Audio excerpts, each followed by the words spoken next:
नमस्कार. आपल्या उजनी धरण अपडेट न्यूज चॅनलमध्ये आपल्या सर्वांचं मनापासून स्वागत. आज 7 जुलै 2026.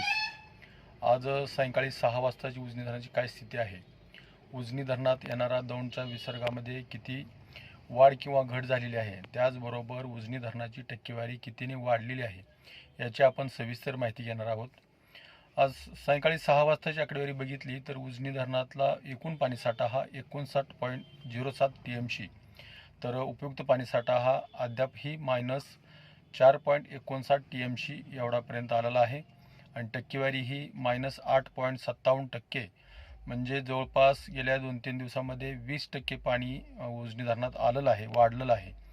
आणि दौंडचा येणारा विसर्गामध्ये सकाळी बघितलं 6 वाजता तर 1,45,561 होता. त्यानंतर वाढून 3 वाजता तो 1,61,848 झाला आणि 5 वाजता त्यामध्ये मात्र घट होऊन तो 1,58,353 एवढा झाला होता आणि त्यामध्ये परत 1 तासाने आणखी घट होऊन तो 1,56,187 क्युसेकचा विसर्ग सध्याला उजनी धरणात येतोय. बंड गार्डनचा विसर्ग थोडासा कमी झाल्यामुळे त्याचा परिणाम दौंडच्या विसर्गामध्ये होताना दिसतोय, परंतु वर पडलेला पाऊस जी 2910 मिलीमीटर पाऊस पडला आहे त्याचं पाणी आणखी येणार आहे. बंड गार्डनमध्ये ते पाणी वाढणार, त्यानंतर परत दौंडचा विसर्ग वाढू शकेल, कारण आता जरी कमी होत असला तर जास्त कमी होणार नाही, परत आणखी वाढण्याची शक्यता जास्त आहे. सध्याला दौंडचा विसर्ग बघितला तर 38,808 क्युसेकचा एवढा आहे, परंतु पडणारा पाऊस आणि त्यातून सोडण्यात येणारं पाणी 3 धरणातून सध्याला विसर्ग खाली सोडला जातोय. कासारचाई, कलमोडी आणि वरसगाव या 3 धरणातून सध्याला त्या नदीपात्रामध्ये काही धरणातून 6,000, 8,000, 4,000 असा क्युसेकचा विसर्ग सोडला जातोय.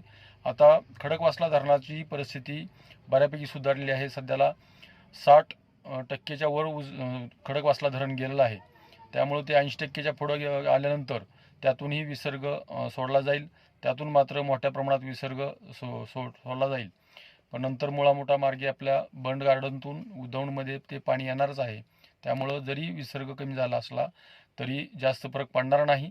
सकाळपर्यंत आपलं उजनी धरण प्लसमध्ये आलेलं दिसेल, कारण आता टक्केवारी बघितली तर सकाळच्या टक्केवारीपेक्षा आता जवळपास 8% पाणी वाढलेलं आहे. त्यामुळं अशाच उजनीच्या ताज्या घडामोडीसाठी आणि नीरा नदीच्या जी नदी बेसिनमध्ये जे 4 धरणं आहेत त्या धरणाची परिस्थिती तशीच आहे. बरीचशी धरणं 60-65% गेलेली आहेत. त्याही धरणातून नीरा नदीत विसर्ग सोडला जाईल.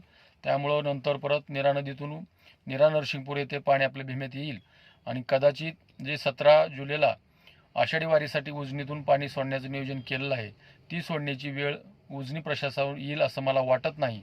परंतु सध्याला सीना नदीला कसलंही पाणी नाही, त्यामुळं सीना नदीत बोगद्यातून पाणी सोडण्याची मागणी जरा जोर धरू लागली आहे, कारण पिण्यासाठी सध्याला त्या भागात पाऊस नसल्यामुळं सीना कोळेगाव धरणातून कसलंही पाणी येत नाही, कारण तेच मायनसमध्ये सध्याला आहे आणि त्या परिसरामध्ये पाऊसही नसल्यामुळं त्याची परिस्थिती गेल्या वर्षीच्या तुलनेत गंभीर आहे.